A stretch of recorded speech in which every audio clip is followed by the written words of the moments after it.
Hello everyone, welcome back to my channel. My name is Kira and today I'm going to be showing you how I colour in Johanna Basford's colouring book Small Victories, as well as just sharing my colouring tips and tricks along the way.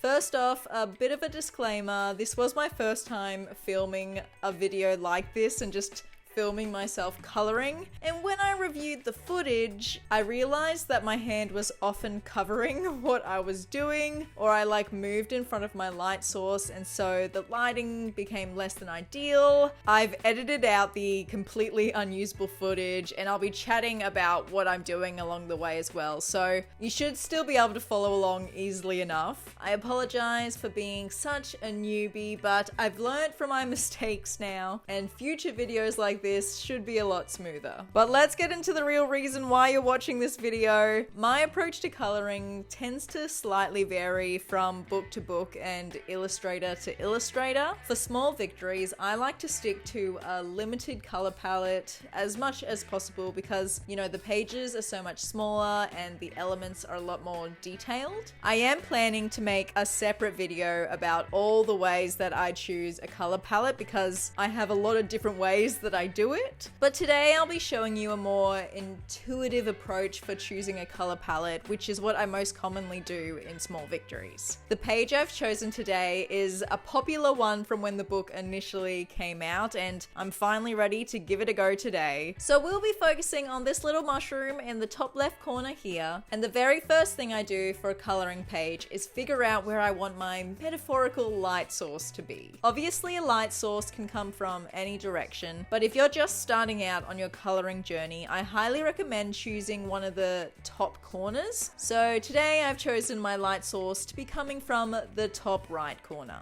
Afterwards, I like to decide what the color of the main part of the illustration is going to be. In this case, I consider that to be the mushroom, and for some reason the color orange just is the first thing that came to mind, so I didn't second guess it, I went with it. I chose a dark, medium, and light shade of orange from my Brutfuner pencil set, and I always go in with the darkest shade first and just color where I think the shadows would be. Don't stress about being super accurate with your shadows and highlights. As you continue on your coloring journey, you'll soon figure out what looks good, what doesn't, and eventually it'll just become more instinctual. Just try to use the lighter shade where your light source would hit first, and then obviously the darkest shade where it would hit last. Now, one of my absolute favorite tools is the Prismacolor Colorless blender. I whip this out when I'm struggling to get a smooth blend between my colors. So you can see that I'm using it here to just make a nice seamless blend for the top of my mushroom. And yeah, I highly recommend adding one to your coloring toolkit.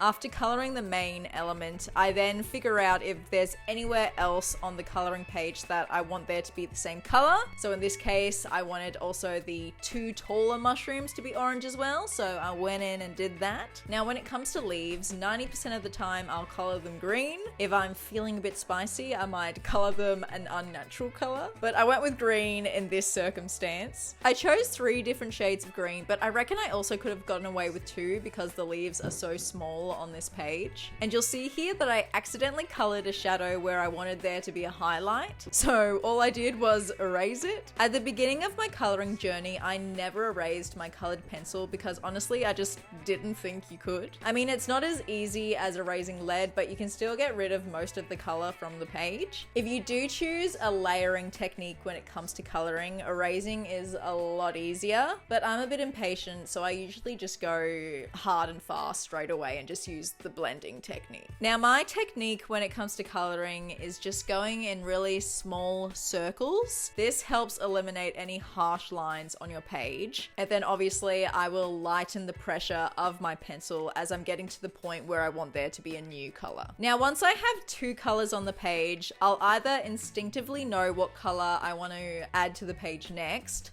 or I'll turn to the best resource in the world, Pinterest. Whatever two colors I have on my page, I will simply type them into Pinterest, followed by the words color scheme, and then you'll receive a plethora of color palettes for you to choose from. For green and orange, I saw a lot of palettes come up with pink and teal in them, so I thought I would go with that. I chose pink for the flowers and the mushroom stalks. I don't know if that's the correct term, but we're going with it. And then teal for the background.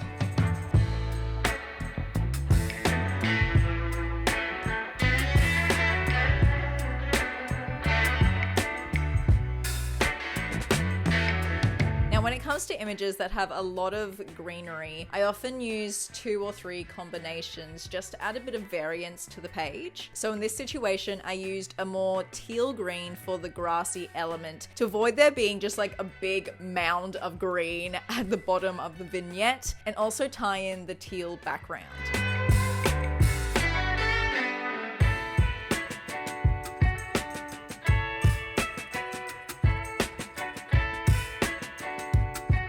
I did make a bit of a boo-boo by going outside of the lines for the taller mushroom stalks because my pencil wasn't sharp enough. I have a really bad habit of letting my pencils get too dull. Don't be like me. But I decided to roll with the mistake and just try to make it look better later. Spoiler alert, it does end up being a little bit of a mess. And I also felt like the shadows on the mushroom stalks weren't quite dark enough, so I just simply went in with a dark brown shade to deepen them up. I've really learned that using either dark brown or dark blue for your shadows is a lot more effective than using black or grey. It's just a lot less harsh and easier to blend with other colors. If you're unsure of what to do for a background, a circle or a square gradient effect is usually really effective and will always help you practice your blending skills. In retrospect, I probably should have sketched out the circular shape with the light teal color, but evidently I was feeling confident on this day to create a perfect circle. I probably shouldn't have been that confident. Now, elements that I'm not sure what color I want them to be, I'll always leave until the very end, because once most of your illustration is colored in, you can see if there's any colors missing or if you want to use a color that you've already used. For this page, that meant me leaving the long viney grass things and the mushroom circles on the top of the mushroom till the very end.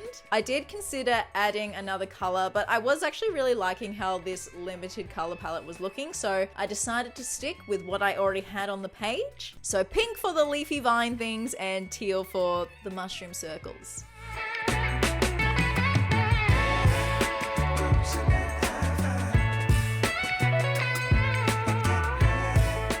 Now, if you're happy with how your page is looking at this point, you can obviously stop here, call it a day, but I am a sucker for some white accents and some glitter gel pen. I think it just takes my page to the next level. So using my white Signo gel pen, I go in and white out any elements that I want to be less obvious on the page, and then also accentuate highlights that I want to be more obvious. I did a horrible job at filming this. You can hardly see what I'm doing, but I always add white gel pen to the very tips of these leafy vine-like things that Johanna Basford always puts in her illustrations. I don't have a particular reason for doing it other than I just like how it looks. Then I use a white acrylic marker to outline anything that I just want to accentuate and bring to the forefront, like the mushrooms and the flowers. I did make the lines on the mushroom circles a little bit thicker than I wanted to. It was one of those situations where, you're almost doing your eyeliner and you're trying to make it symmetrical, and by the end you just end up with 2 thick black lines on your eyeballs. It was a bit like that. And I really tried to fix the stems of the tall mushrooms, but that was also a little bit of a lost cause. But I am still at the beginning of my coloring journey, so I try not to be too hard on myself. I'm really trying to fall in love with making mistakes because it just means that I'm learning, and it's another thing that I know not to do for next time. Now, for the super tiny elements where you can't really create a nice blend of colors, I'll always go in with my holy grail Pentel gold glitter gel pen. I have a 10 set of these, but the gold is my absolute favorite. I just think it goes with pretty much any color palette. And then voila, you're done.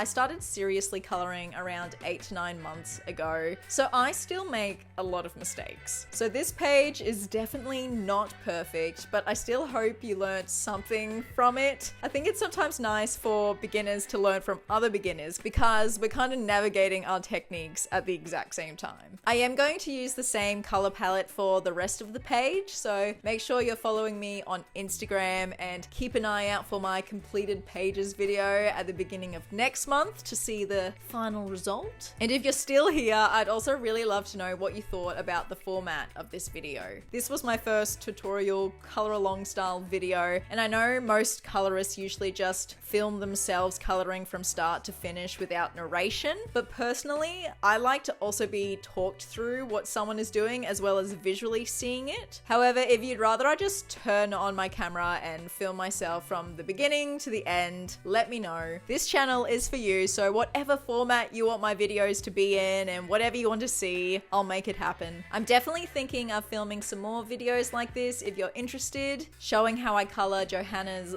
larger scale pages, as well as Rita Berman's books, because I color really differently in her books than I do to Johanna's. I like to try and emulate her coloring in style that's so colorful. And yes, I'll definitely be making a video showing you all the different ways you can figure out a color palette for your coloring pages. Alright, I've rambled on enough. That's it from me for this video. If you'd like to support this little channel of mine, a like and subscribe would be much appreciated. Happy coloring, friends. Have a good day, have a good life, and I'll see you in the next one. Bye!